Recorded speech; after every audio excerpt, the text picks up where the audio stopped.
Well, good morning, everyone, and welcome to Being Your Own CEO. This is a success circle designed especially for solopreneurs. And we get together because we enjoy each other's company. We love exchanging ideas and information and experimenting. We seem to do an awful lot of that around here. Or at least I seem to do an awful lot of that.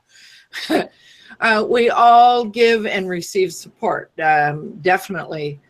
And for those who are watching, I think you will all know something about our approach by reviewing the operating principles on the event page in my website.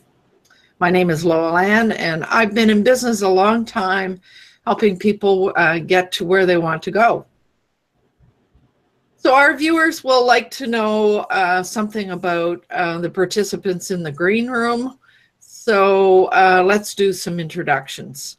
So this time I'm going to start on the other end and ask Alana to introduce herself. Can everybody hear me okay? Okay. Hi, I'm Alana, and I am coming to you from Ireland. And I have a website called emptynesterblog.com, and I help empty nesters create their own online income. And I'm happy to be here. Aha, right on. It's really nice to have you here. And so we were sort of talking about whether it's cold or warm. What is it? What would be the temperature in Ireland right now? Well, we had our week of summer about a month ago. No, but it has been warm. The past few days it's been kind of cold and rainy, so I'm hoping that this is just a passing phase, and our good weather will come back. But in general, we don't normally get great summers here. Oh. Yeah, we don't normally get a good summer here. It's normally kind of chilly and rainy, but yeah, we get our 1 week of summer usually around June. Cool. Well, and foggy and rainy, etc. And of course here in Victoria, where I am, and we're moving into our dry season now. So it's from here on in British Columbia right now, there are something like 14,000 people who have had to evacuate from their homes because of forest fires. Oh no, that's awful. That's really bad. Really, really dry here. Yeah. That's like in California. That happens in California too. Yeah. Yeah. So, yeah. So the world is got so many different variations, doesn't it? Yeah. Right. Well, welcome here. So we're going to move on to Barbara. How would you like to introduce yourself? Hi, I'm Barbara DeLuccio. I'm from California, and I'm trying to get into a business to make money with doing SEO and eventually websites for people, WordPress, and that's the kind of stuff I like more than selling things. So, well, I mean, maybe some affiliate selling, but more like development stuff. Right on. So, boy, you're launching into a great long learning for sure. And I know you've been through some pretty extensive courses, haven't you? Yeah, I took it has like 6 courses and a capstone project in SEO. Mm, I just completed that in January. mm, right on. You know, just trying to get more experience in different kinds of things. I'm sure there's plenty of things I haven't seen yet. Well, there's no. I mean, we said that just before we went Oh yeah, is that yes? there's tons I The know more that we learn, the less we know. I know. I don't know AdWords uh, and local SEO, not so much, and stuff like that. I'm just typing a message to Heidi. She's asking. Oops.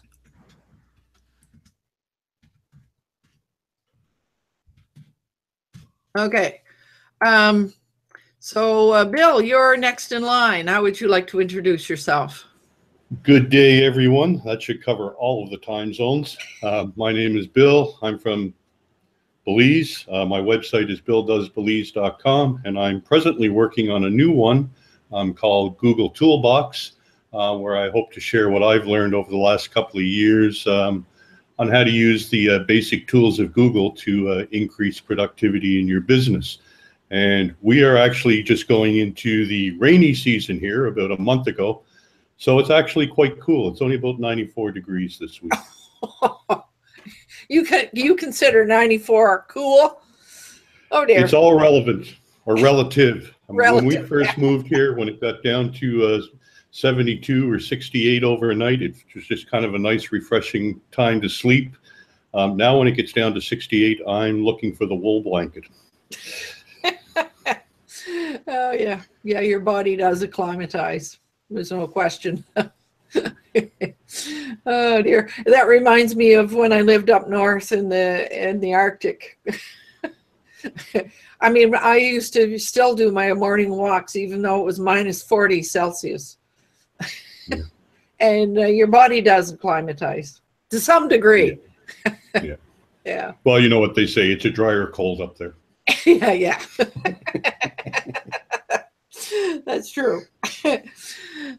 So thanks for joining us this morning, and thank you for your technical support, Bill. Oh, always my pleasure. Yeah. So Fred, how about you? I'm located in Victoria, British Columbia as well, and I'm the creator of Our Future Leaders, which is a cutting-edge online group coaching program for young people, helps them with their communications, leadership, boost their self-confidence to assist them when they go into adulthood. And as Loelle Ann said, there's a lot of forest fires. I belong to the emergency support services, so I'm on standby in case I have to go and help some of those people who are being evacuated. So I might not be here for the next week or so. It depends. In the next few weeks, I'm expecting a call out. Aha, right on. Yes, and thank you for doing that, Fred. I mean, we all, and this morning I noticed on the radio that the Red Cross is making a call out for donations. There are people who have lost everything they own, their homes, their businesses, everything. So it's really become something very, very, very difficult. So. Yeah. So, but welcome here. It's good to have you here. Now, Jay, I think you're the next one in the little film strip. All right. Sorry for being late there, Coach. I apologize. Traffic was a bear. So, hello, my name is Jay, and my company is Magi Studios, and we help people get started in the world of online marketing through coach, consulting, and training. That is my very first time saying that. It is, eh? Just I off the top of my head. Oh, always good to have you here, Jay. Thank you. And Roland, how about you? Hi, Roland from MinMax Media, and I bring to the table that the temperatures being relative. I heard that if it's 20 degrees below, you don't want to go to sleep unless your furnace is on, because you might not wake up. And that's apparently from Alaska time. But anyway, moving right along here, MinMax Media, we help share the concepts of the minimum you need for the maximum impact. And I sponsor the DIY live streaming show.com website, and Bill and I co-host the Saturday Morning Marketing Smarties show every Saturday morning. Right on. And I attended after the fact on Saturday, but it was kind of fun that you did a poll and to get a sense of what people are interested in and so forth. So makes good sense. So looking forward to hearing more in that direction. And hearing more poetry from Bill. Right. I'm still waiting for Lolan to do the poll myself.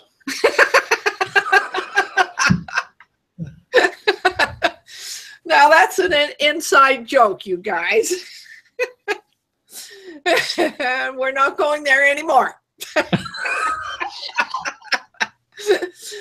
You got to go to Roland's website and check out the text there if you want to know what it was all about. You got to go there and find out. So, oh dear, that was fun. And Heidi, you made it. But let me make this perfectly clear. We are not allowed to talk about that anymore. Oh dear. Not allowed to talk about what? Yeah, you have to go and find out. I guess that I can exit out of my YouTube channel and. Oh dear. Go ahead, Heidi. We're just playing here. Yeah, that's fine. You know, it's not the question of that I made it. I have forgotten that it was already time. Before I thought, now I have still 10 minutes, and then I put my attention into my website, did other things, and you know how it is, try out, do this, and blah, blah, and then it was late. Yeah. So, I'm inspired to do that, so I'm creating a new homepage. Anyway, yeah, I'm Heidi from Italy, and it's super hot here. I don't know if you hear the fan running because I'm sweating all the time. I'm preparing for a week with guests who will do a course in the Bates method. That means you could come for that because it's like learning to see without glasses. Even if you're very, very, short-sighted or long-sighted. And so they do a week of training of holidays with exercises here next week. So I'm preparing, cleaning all the rooms, and yeah. Wow. So what was the name of the course again? The Bates method. That's quite an old method where you do by meditative practices and also by play and so on. You get used to be able to see without glasses. Oh, so right. That even people with have -13 or something, they begin to get oriented and find their way around and let go the need of having to see everything very, very clearly. And I can tell you a short episode. The first time, 20 years ago, it's for 20 years that these courses are happening here in Paradiso Integrale. The first time when I cooked for the people, and they have no glasses on, and so I served the food, and then they were like, look, and I thought, oh, is there something strange in the food? And then I realized, no, they want to see what they eat, and they can see maybe only in this distance. Oh, wow. It's fun anyway. I've not ever heard of that before, the Bates method. Thank you. I'll look it up and see what more I can learn about it. There are books around, and I think in every country, but especially in summer in Italy, you can come and have a course. The teacher is Italian, but he speaks fluently English, French, German also, and Spanish and whatever. So no problem. Oh, right on. I must let everybody know that if you want to see more about Heidi's location visually, follow her on Instagram. Instagram. Thank you. Follow her on Instagram. You can see all kinds of pictures of where she is and so forth. I really enjoy seeing those. Yeah, but not so much of our house here and the surrounds. That's you find on YouTube, Paradiso Integrale. You find some videos, what is happening here when groups are around. It's quite fun. But I like to share the photos. For instance, this morning we were at 7:30. We were at the river. And I like to take a photo there and just the impression and have you be part of it, of the beauty of nature mainly. Okay. That's great. Yeah. I think that's one of the things I really enjoy about Instagram is I mean, you do get, there is a chance to find out what it's about because there is a little bit of text that goes with every picture, but you do get a sense of where people are and what they're up to. I think it's great fun. So, okay, so we're all here. Welcome everyone. So I thought that because this is something that I've been focusing on over the last little while, that it would be really interesting for us to explore this whole thing about recycling old blog posts. And just to give Jay credit, he did a very good wealthy affiliate webinar on Friday just on how to do it, etc., which I found very instructive, and which I used some of his techniques yesterday for my Mindset Monday. So, but I'm just wondering among the group, how many of you actually do recycle old blog posts? Anybody? Roland, what about, so at least 3. I haven't yet, but I want to do it really bad because it seems like it's a chance to, make them better this time around, and maybe they'll go higher. Okay. So let me ask a question. But do you mean then that you post them twice, and then you have double content? No. And the other question I have maybe today, if I publish a blog post in one website on English and the same blog post but in German on another website, is this double content or not? No. Okay, good. So to answer your first question, at least this is what I have done, because I have blog posts that go back to 2009. And some of them are what is known as evergreen, an evergreen topic, I think there may be some things in there that the topic is evergreen, but maybe the presentation wasn't, and so maybe it's an opportunity to go in and redo it. So Heidi, basically what you do is you take that old blog post, make the changes on it, and then change the publish date. So what it does is it moves it up to what's recent right now. Yeah. So Roland, what about you? You were saying that you have done, or you are doing recycling of old blog posts? Yes, but I think the modus operandi that I use is a bit different. And I don't try to repurpose old content exactly. What I do is refer to the old information and I update it so that it's current, for one thing. And then I also will comment like, in 2 years ago, this is what we talked about, and this was the reason and the relativity at that time. And that relativity still holds today, and here's the reasons why. So people reading this stuff will be inclined to perhaps wonder about the old blog post, but more than that, they'll be indicative in your content that you're writing stuff that is indeed as good today as it was back when you wrote it. And that helps add to the authority of what we do.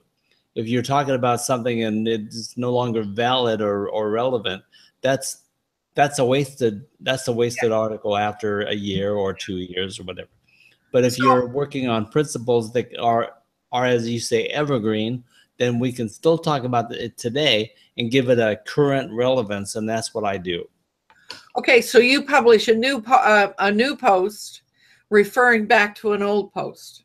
Absolutely. That way I'm referring to my old post, and I might even discuss to a certain degree what that post was all about, but without divulging the full post. And that'll make some people who are curious want to go back and read that. So you link to the old post and then you refer to it, but you write a new blog, and that's right in here and now, and that's a current brand new post, and it's relevant to the here and now. Yeah. So that's one of the techniques that Jay has taught us all about, observing the really strong SEO habits within your blog post. One of the really good things to do is to link back to a former posting within your post. Yeah. So Jay, I see you're waving. So it's like I have to sit on my hands here.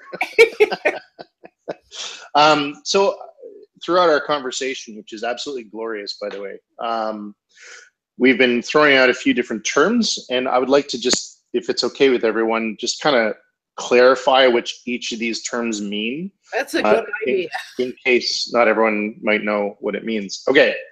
First one is evergreen. So evergreen content is basically content that is not date sensitive. So for example, Halloween costumes 2017 would not be considered evergreen content.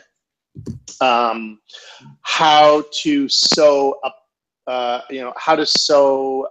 green screen, or how to sew something. How to tie an ascot knot tie. That would be considered evergreen because it's content that doesn't have essentially a date or a season or something that might get outdated anytime soon. So evergreen content is like that. Repurposing. So there's a distinct difference between repurposing content and recycling content. So repurposing is taking the existing words and using it in a different medium.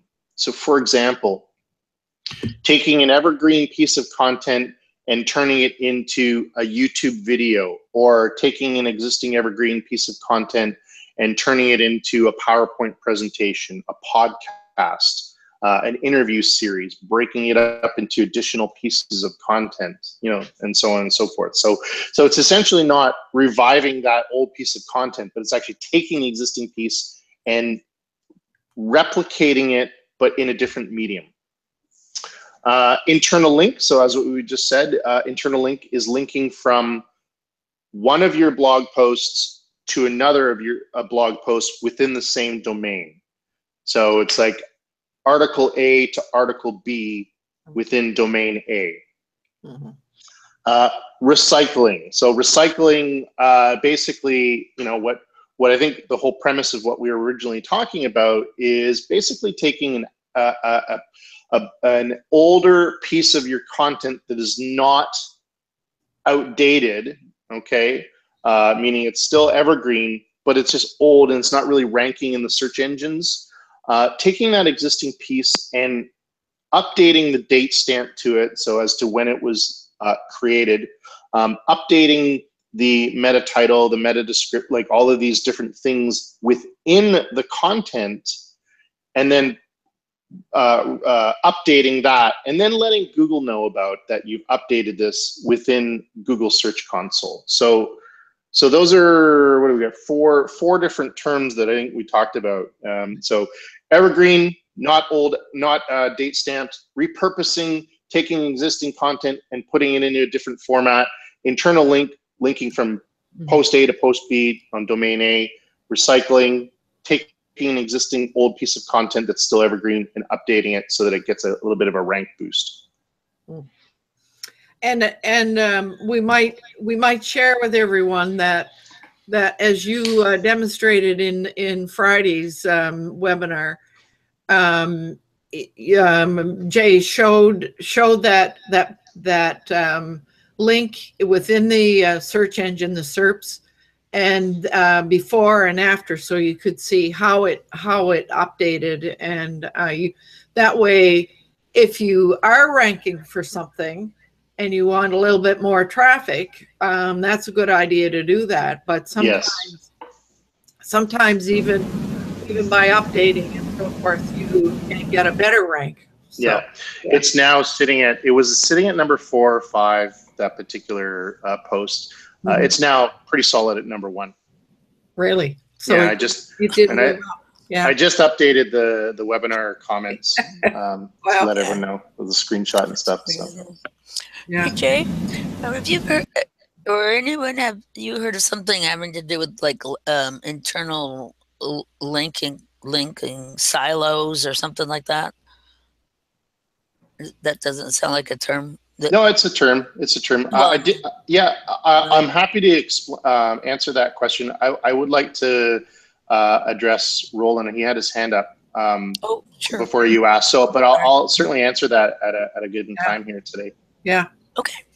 Well, the only thing that I was thinking was while you were on that descriptive mode, I was thinking of taking it on to something that you might want to save until a little bit later also, and that is methodology or strategy for using a couple of these your favorite things that you were referring to, and I'm sure that you probably are well aware of how to do all of them. But what's your favorite, and what do you do?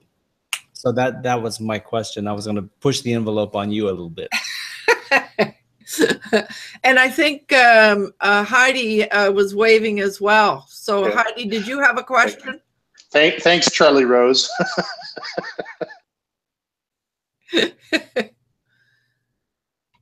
Heidi, you're muted. I'm muted, yeah. I posted it on your website actually just now, the question. I'm wondering what you said, Jay. You changed the title for this reposting, let's say. And then the second question, how do I let Google know? I thought it is with sitemap thing that Google goes there by itself. So what extra steps do you mean there? Okay. I knew we were going to open up a can of worms here, right? Betches Google. I sort of knew it too, Jay. Yeah.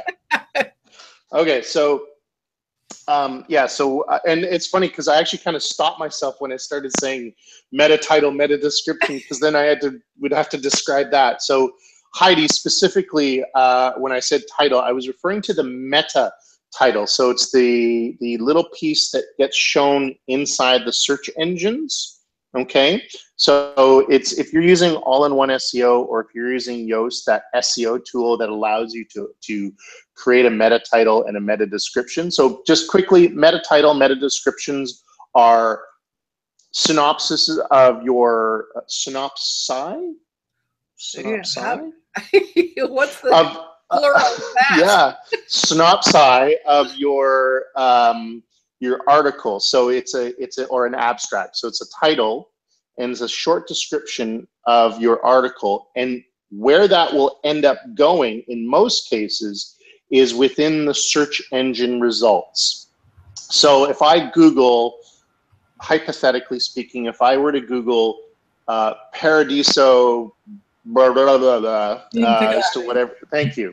then your website would show up in the search engine, and the title would show there. That would be the meta title, and then there'd be like, oh, come hang out with Heidi and everyone in our beautiful landscape.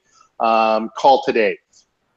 That's your meta description that would show up in the search engine result pages. Okay. So, okay, so I'm referring to changing those, not the actual blog post title. Okay. Because I normally use the same title for what you call meta title, and that's fine. You're allowed to do. You're totally allowed to do that. So, but then when you have to have in your title the keywords, yes, and in the first paragraph, and you change all that, so I have to change all of the keywords. No, you don't have to change a keyword. You just have to think outside of the box and be a little more creative, right? You know, of those two, the one that's more important is the meta description in terms of changing it. Like if your meta title is just your keyword and that's just gold and it fits perfectly, then that's totally fine. You can leave it. Then you can shake up the monkey tree a little bit by changing the meta description. Roland. All right. So Charlie Rose gave me a push the envelope, as he said. And he wanted to let me know ask me as to what my personal preference. Well, so of those four, the evergreen, repurposing, and recycling, I find the one that is like, so internal links, we're going to kind of push that off to the side because it's not so much a technique, but I think it's a necessity that one should do in every single blog post because it also lets Google know about other pages and posts on your site. But evergreen content, I always try to write evergreen-based content, unless it's an actual product review. Then I'm kind of restricted to that. Repurposing versus recycling, I would choose to go with recycling, okay? Because repurposing content, I think, is great, but my personal preference is I like to keep things new and fresh. So along with writing new content going forward, I would then readdress old content. In fact, I have a strategy this week to update an older post that I wrote about an SEO tool called SEM Rush, where I was questioning the accuracy of their numbers, whereas they've made dramatic improvements. And in fact, they've reached out to me and asked me if I wanted to redo a post or do something a little different. So I'm going to abide by that because I'm actually really happy with the software now. So I'm going to be doing that. I'm going to be recycling that old post. So yeah, I choose recycling and then keeping it just like with repurposing, I think it's great, but then you got to go, you know, if you're going to do it with YouTube, then you got to produce the YouTube video and stuff.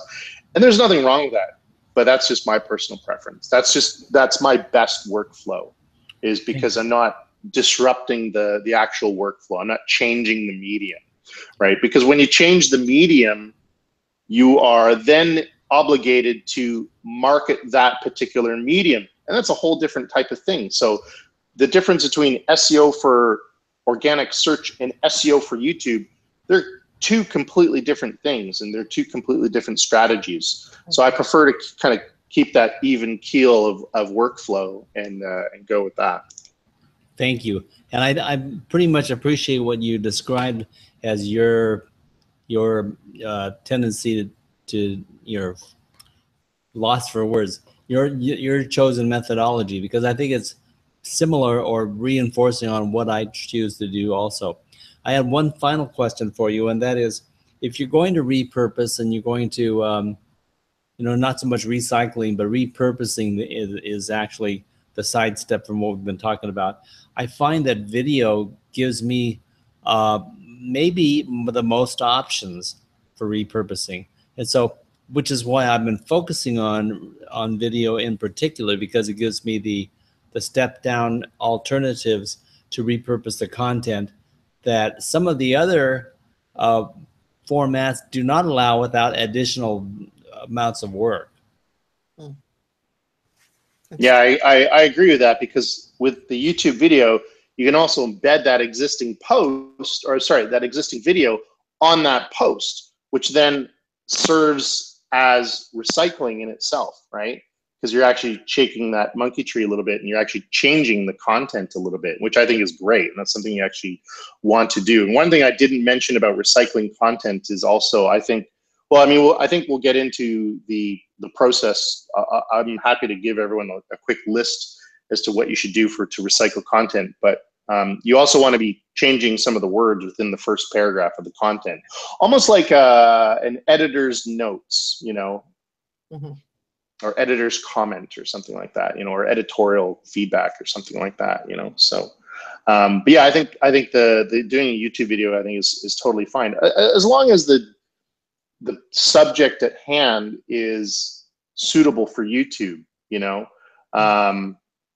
You know, there's going to be some niches and topics that aren't really suitable for YouTube, right? And that's just because it's just because the video would end up not being very engaging, you know. Now, I'm sure if you think outside the box, you can, you know, like how to wind a watch, you know, like show me a video that shows you how to make an engaging video of how to wind a watch, right?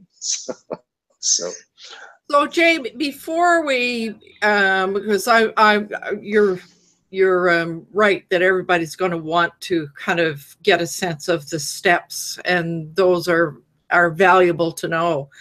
I would be interested in our exploring just what are the benefits of recycling material. And I could certainly begin with one that I see from my own experience, is that eventually, if you've been doing this stuff for a long, long time, you start to run short of new material, new ideas. And so on the odd occasion, if you go back and look at some of the stuff that you did before,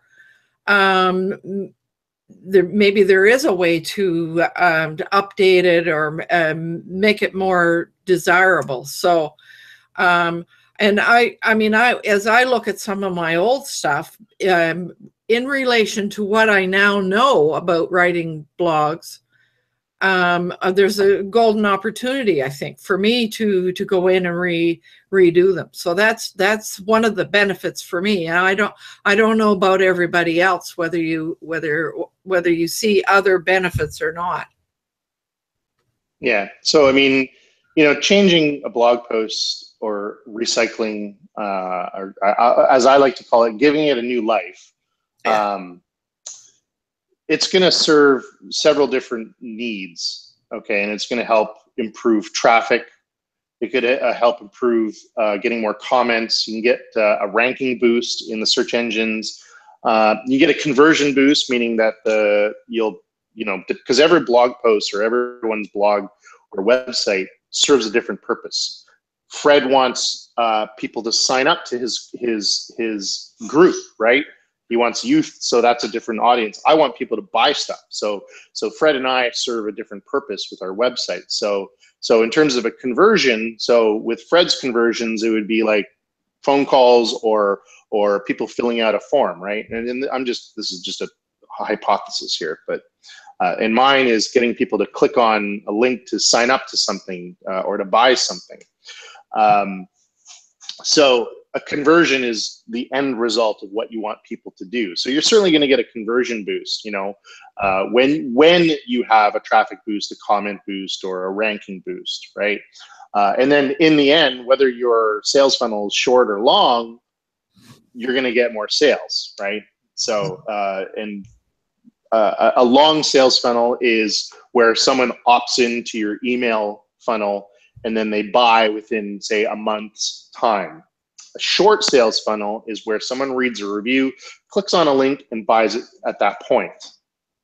So those are just a few of the benefits that could happen by you know, changing old content up a little bit. Yeah, but anybody else see any other benefits? So then I guess the next question is, what is the best way to do it? Okay. So what I'm going to do here is I don't normally do this, but I'm just going to show you the PowerPoint, the one slide that I have for that I used in the webinar, in my Wealthy Affiliate webinar. So let me do that, if that's okay. Please do. I was showing you, I have the notes from, very detailed notes from that screen. I found it extremely, extremely helpful. Okay. Oh, Barbara, what would you like to add? I was just wondering, when you are, is there like a good methodology of which posts to choose? Like, would you want to choose one that's ranking, maybe down the like Yeah, three pages in there, or right. one that's not No, even? I think it's a great what question. I mean? Yeah, it's a great question. So my answer to that would be to try to find a post that's on page 2. Okay, because those are the posts that will present the best opportunity to get to page 1. It'll also probably end up being the easiest because it's almost there. So then there's going to be that sense of satisfaction. It's like, oh, wow, right on, it worked, I did it, right? Or if you want even less of a challenge, find a post that's on page 1, but below the fold or something down low. So basically just find something that's has a relatively low search volume and competition and stuff like that. Something that will be relatively easy. And it's almost like a benchmark. It'll be just a test just to try the method, or just to actually give it a whirl. And then, because then you'll get used to it. Alana. As I have such competitive. I feel like we're in a classroom here. I know. Next. The conch. I hand the conch. Jay, so say for instance you've got a post that's on page, I don't know, 10, 20, or 30, but it's outdated. Would you recommend trying to recycle that, or trying to,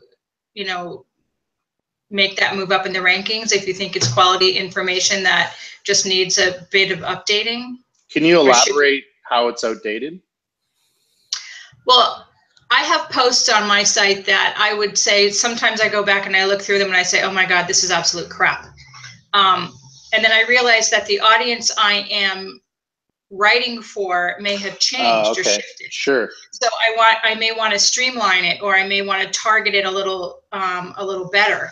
Yes. So, but it's on page 20, let's say. So would you recommend trying to, is that just, so is that I mean, worth the effort? That presents a great question, and that is the actual keyword search volume, like the viability of the actual post that you were trying to initially aim for. If you were trying to initially aim for, like, if the post is outdated, does that also mean that the keyword, the targeted keyword, is also outdated? If your audience has shifted. See, if your audience has shifted, then chances are that the targeted keyword might have shifted as well. The intention of recycling older blog posts is to keep the initial targeted keyword the same, but trying to revive this old post with fresh stuff on it. So if the keyword's going to remain the same and it's on page 20 within the search engines, but if you were to update it, it would still be relevant to that initial keyword. I say go for it. I would then also, if it's a really good keyword that you want to try to rank for, I would then try to find what's called an LSI keyword, or a related keyword. So basically a related keyword would be, if you were to Google your targeted keyword, scroll to the bottom, and then there's all those suggestions that Google gives you at the bottom. Those are related keywords. So see if you could find one of those that is similar, and then write a new piece and then link back to that old piece. Yeah. Similar to what Roland's strategy is. Yeah, because when it comes to the keywords, the strategy has changed. There was a time that Wealthy Affiliate recommended anything under 300. That has changed to now anything under 100. So if I have keywords that were under 300, Okay, it's your fault. Yeah. If you have keywords that you were using under 300 QSR and now they're down to under 100 is the recommendation, then can I just throw in some better words? No. Try to move it up? No. Specifically no for you because, and it's not just to point a finger at you, but the 100 search volume is for people with new blogs. Because your post or your blog is starting to grow some legs, you can focus on these 300 search volume keywords. Okay. Yeah. So without a doubt, yeah. So, but That yeah, makes a new site is you're gonna want to find that really low hanging fruit that has a low, and the reason why I recommend the 100 is because it gives people a more attainable goal. It's like, wow, look at, because someone who's never done it before and they get ranked on the internet, even if it's only 100 search volume, they're gonna get really excited, right? Even though it's like relatively easy in most senses to get something ranked, with a low search volume, a low competition. So, but as your post and as your blog starts to grow, you can then increase that to, when you do your keyword research, 300 searches a month. Jay, I think there will be people who don't understand. Oh, I know. QSR. I know. Yeah. QSR stands for quoted search result, and it is the volume of websites that exist in Google that are trying to rank for the same keyword. Right. Yeah. So it's basically your competition. So when you're trying to rank for a specific keyword, like, how to start a business coaching business, if that would be a keyword, yes. And let's say there's 350 people every month searching for that keyword. And then there's 102 other websites trying to rank for that keyword, or at least already in Google search for that keyword. That's that 102 is your QSR, your quoted search result. So, yeah. Now that's a whole new can of worms. Oh, yes, there, so. But just because it was quoted, I thought it was important that we clarify what it is. Yeah, absolutely. So before we move on to what's the best way to do it, any other questions that arise? And I'm noticing we lost Bill. He just kind of dropped off. I wonder what happened. We never know what the internet world is going to do for us, or to it probably skyrocketed to 92 degrees there. Yeah, so right. Too hot for him. Okay. Okay.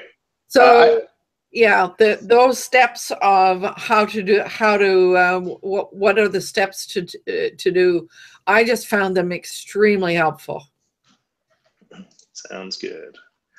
Okay, so first one is change your meta title. So as I spoke to Heidi earlier about titles, meta title is the title that gets shown inside the search engine results. And if you're running a WordPress site, any kind of SEO tool that you'd be using, whether it be the Yoast SEO tool or all-in-one SEO tool, that is where you're able to control that. Also, there are some WordPress themes that inherently allow you to do that as well. Number two is change the meta description. So this also follows along with the same technique as the meta title, where you want to change, and this again shows up in the Google search results. Number three is change the creation date. So the creation date is located on the top. If you're running a WordPress site, the creation date is located on the top right of when you go into a post and edit that post. It's located on the top right. You just click the edit button, and then you can update so that you can change it to the date as to when you actually make these changes. So Jay, just before you move on. Yes. The question arose for me some time ago, and I remember there might have been some people who also asked for it. why is it in the search, the SERPs, why do you see some things that have a date and some things that do not have a date? Great question. It is Google's perception as to whether something is fresh and unique, whether it has like a date stamp. Well, one of the first things is if it's a blog post, yeah, it will have a date stamp. If it is a blog page or a WordPress page, they do not have date stamps. So for example, your privacy policy page would not have a date stamp, or your contact page or your about page would not have, because those would be pages, not posts. Right. Posts have date stamps. So from there, Google determines whether something is fresh, unique, and relevant to today, or recent.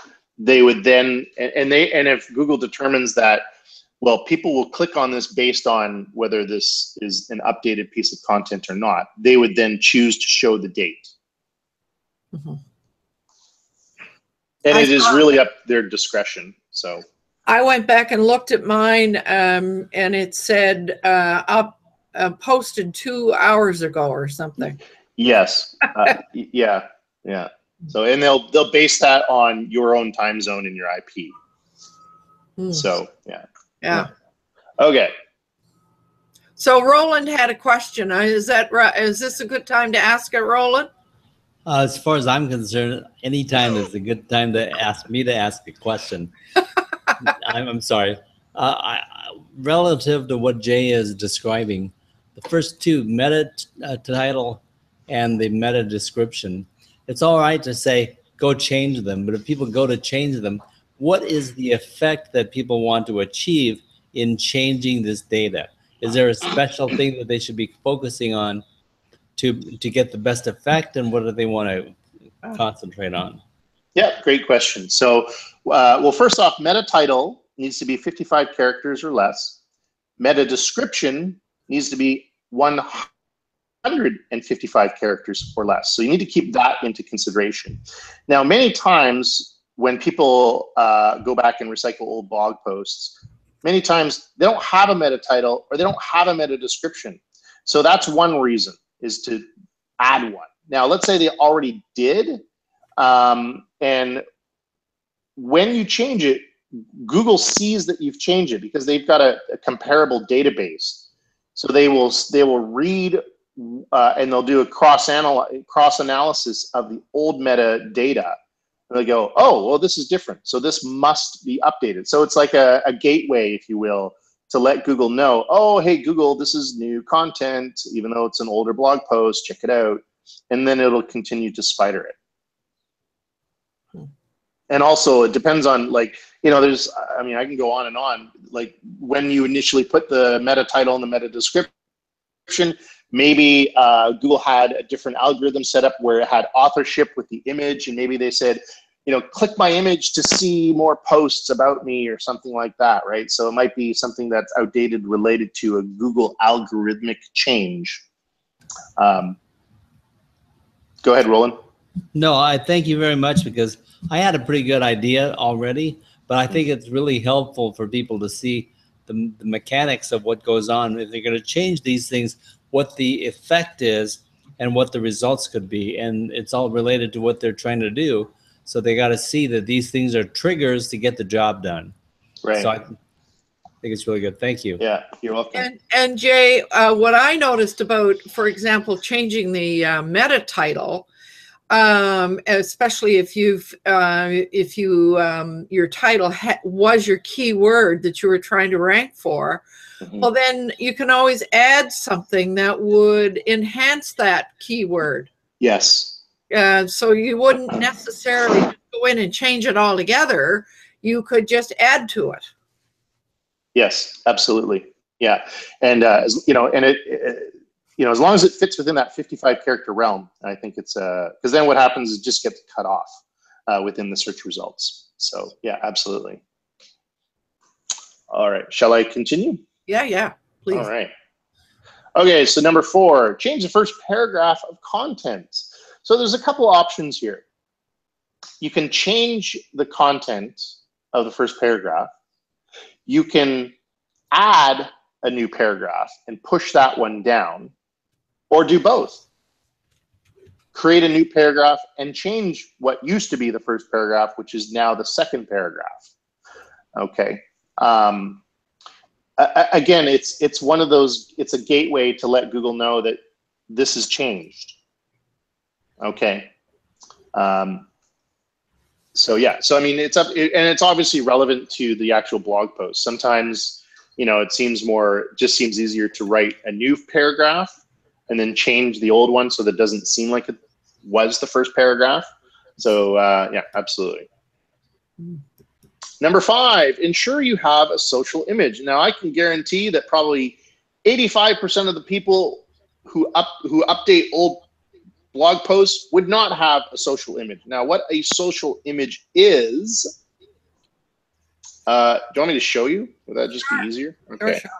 Yeah. All right. Pro theme review.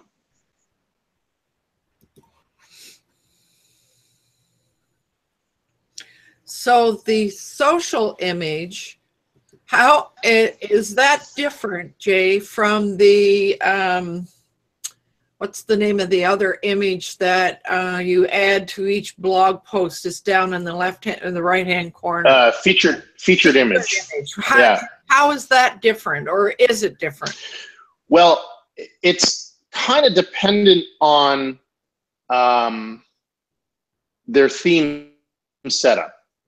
In some cases, a featured image would also be considered the social image. I personally choose to customize my social images so that it fits the box that, you know, that is giving us that social area. All right, so you see here, this image that you see right here is the social image. So I made that image. I handmade that image. And what a social image is when you share your site on social media, whether it's on Google+, Facebook, or Twitter, or even on Pinterest, that specific image shows up, not any other image.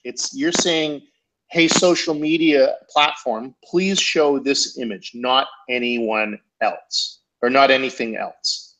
Okay. Now, the way you do that is, as I'd mentioned earlier with Yoast or all-in-one SEO, there is a social component to both of those plugins that allows you to upload or determine which image is your social image. So you want to make sure that you have an image that is, you know, anywhere between 900 pixels wide. It's basically a letterbox type of format. So let's say 900 by 800 kind of thing, right? 960 by 800 kind of thing. So easiest way to create one is use Canva, CANVA.com. Easiest way to create a social image, and it's free. So you use this picture with whenever you post your articles out to any of the social medias, you always put that picture with it. Is that what you're saying? Yes. No, not this one, but I customize a social image for every single one of my blog posts. So you have you do? Yeah. Oh yeah. It's part of my process. Yeah. Oh, okay. So but you sent, and then that same image goes out with all of the posts that you share it with. To every single, so this post, it's this image. For another post, it would be a different image that coincides with the actual blog post. Okay, yeah, that makes sense. Okay, yeah. So that's what a social image is. So you want to make sure that you have one of those. Okay. Yeah. Again, it's really easy to create them in Canva. It will also increase the likelihood that people are going to click on your post and read it versus posting on, so the difference is if I were to go like this, right? No one's going to read that. Like even if I add content, you know, even if I add my like hi folks, this kind of stuff, no one's going to read that. But people are way more likely to read that because there's an image associated to it. It's a shiny object. Then I should love it. Yeah, I was going to say, Barbara, yeah, you'll love it. Can I ask a question about your social image? Yes. Do you just create one image, or I know my experience is that I try and create images that are often the same images, but they're sized for the appropriate platform. You know, for example, Facebook is about half the size of a Google image. Great question. Is that something you do, or and I know Yoast in WordPress actually allows me to upload those individual images so that when somebody does share my content, it shares the image that I want them to share. Yeah, great question, Bill. I do just one image, but what I make sure that I do is I make sure that there's no content like right at the top and right at the bottom, so that when it does, because it does slightly resize, that, you know, whatever gets cut off isn't pertinent to what the message that I'm trying to say. If I were to add, like, so for example, that 1140 Pro theme reviews are words that I actually added there, and then there's my brand right there in the middle. So I make sure that that's slightly in the middle, so that if anything gets cut off in a different social platform, then I don't have to worry about it.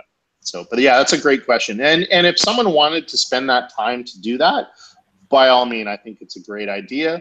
But I do find that as you start to write content more often, obviously your workload increases. So then if you have to create an image for each social platform for each blog post, you're going to be spending a lot of work doing that. So at which point you can then determine to either, excuse me, outsource that, like Design Pickle, which is a website that does that stuff for you, or choose one social image and just make sure that it's creative enough so that your words or your message within the image does not get cut off too much.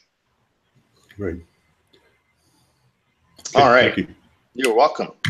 Number six, share on Google+, not on Facebook, not on Twitter, not on Pinterest, but on Google+. The things that you post on Google+ help you get rankings.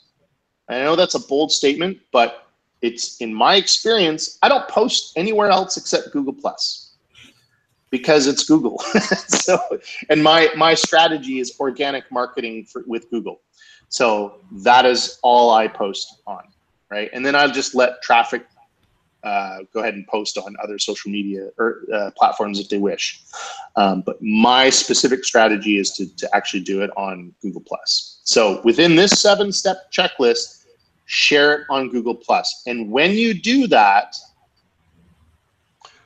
put your meta title and your meta description within the description. So if you look here, there's the meta information right there. So what I do is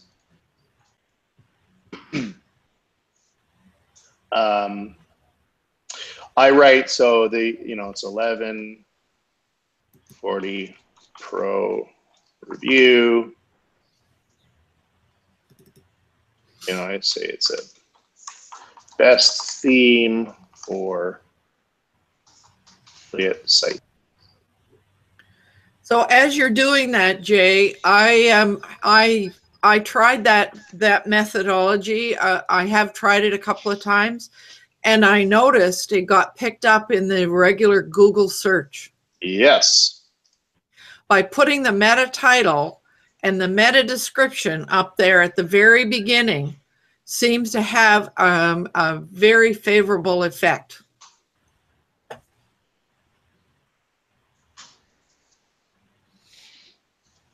Okay, so that's what I do, exactly that. So let me see if I can slowly zoom in here so I don't lose you.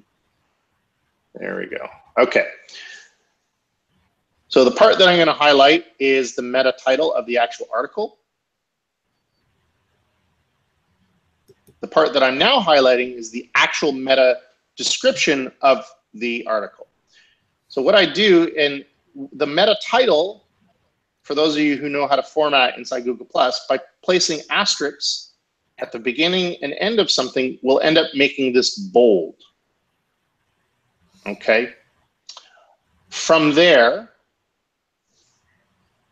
I will then say, I will write it as if I'm writing an email to someone. Hi, folks. And I'll start writing like a paragraph or two. And I leave the URL in there at the bottom. Okay.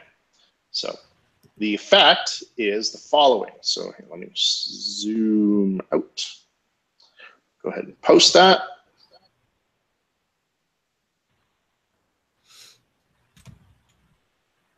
So there's what something would look like. Okay. So you see how that's now that is bold, because I said, hey, Google, can you please make that bold? Right. The thing that I did not do is put my little editorial, like, hi, folks, you know, and I just start writing out some stuff. So that's the only part that's missing. So I chose not to do that for the sake of time. Right. Okay, so there you go. Last thing, fetch as Google. So to do that, you go into Google Webmaster, Google Search Console, choose the image or choose the website amongst the hundreds that you probably have.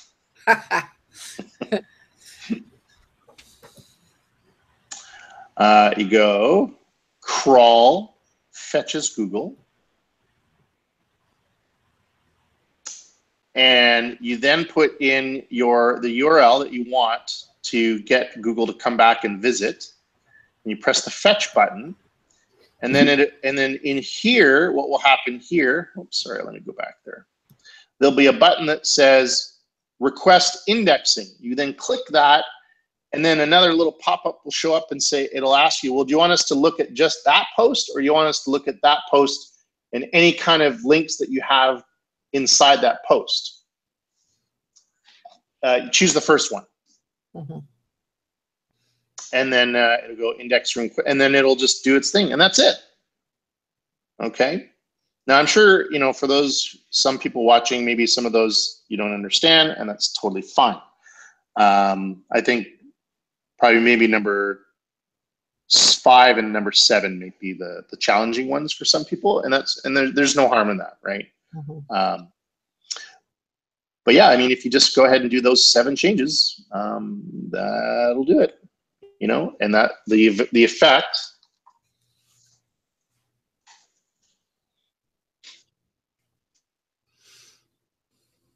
it used to be down there. Right. And now it's up there. Now it's up there.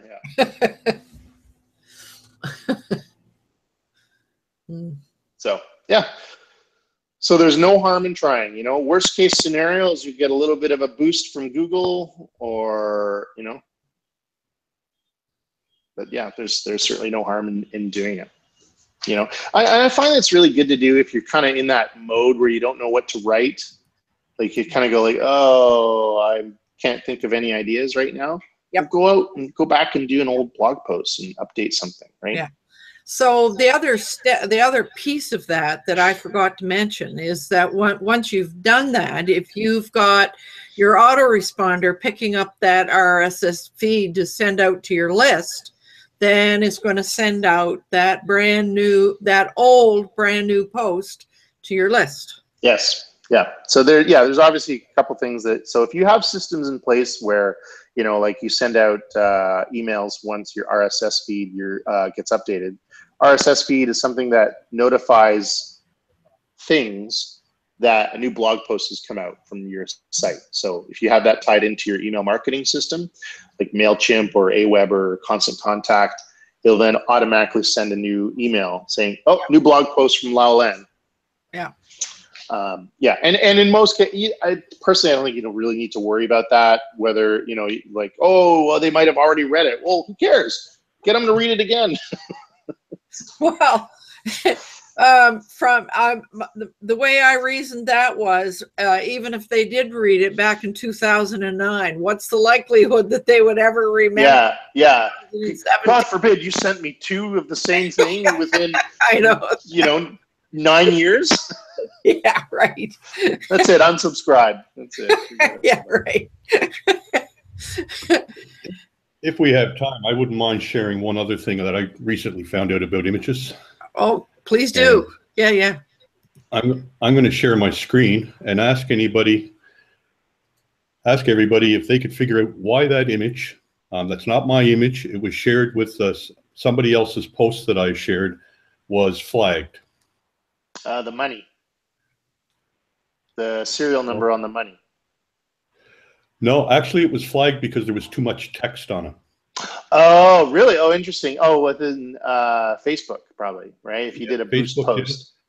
And I was just recently reading an article, and I see on especially platforms like Twitter where you restrict it to 140 characters, a lot of people like to put their message on the image. Yeah. And I was reading an article a few weeks ago that said SEO, Google, will penalize your image if it has more than 20% text on it. So that's something to maybe keep in mind. That's a very good point, Bill. That's a very good point. Wow, there's a piece I didn't know. Thank you, Bill. Yeah, it applies the same with Facebook boosts. So if you create a Facebook post that has an image associated and try to boost that post by reaching out to a new demographic, the image cannot have more than 15% of content, of text within the image. And the good thing is that Facebook actually gives you a tool to determine whether they determine your image has more than 15% text on it. I'm glad you put that in there, because I was just going to ask, how in the world are you supposed to develop that estimate to find out whether you're crossing the line at 15%? Yeah, exactly. Yeah, you just eyeball it. Oh yeah. Yeah. I think it's at 14. It's like, when you have a bundle of cash and you go, all right, there's $1,000 there, right? You're obviously making a lot more than I am. I think we were all thinking the same thing. Oh, there's one short in this one. Right. So, did anybody have any observations or any other questions about the best way to do the recycling? Can I just say one thing? I got 4 new blog post ideas from today. So thanks very much for that. Right on. I'm sitting here writing down all my blog post ideas. Is one of them how to recycle old blog posts? No, actually it's not. But there's number 5. Yeah. Oh dear. So if there are no further questions, then I think it's time for me to remind everyone that it's important to do what you love with passion.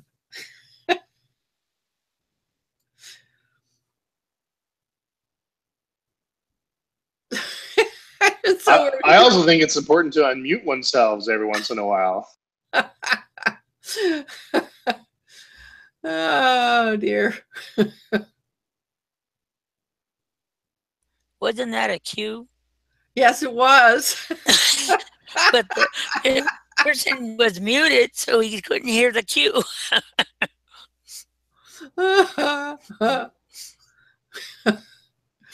Oh dear. So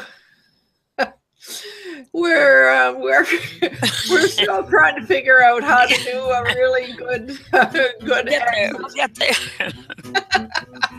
It's coming. There. Oh dear. Yeah, I still wanted to talk to you about the image silos sometime. Oh, Don't we have to do can it now. we can continue after the broadcast is over if you wish.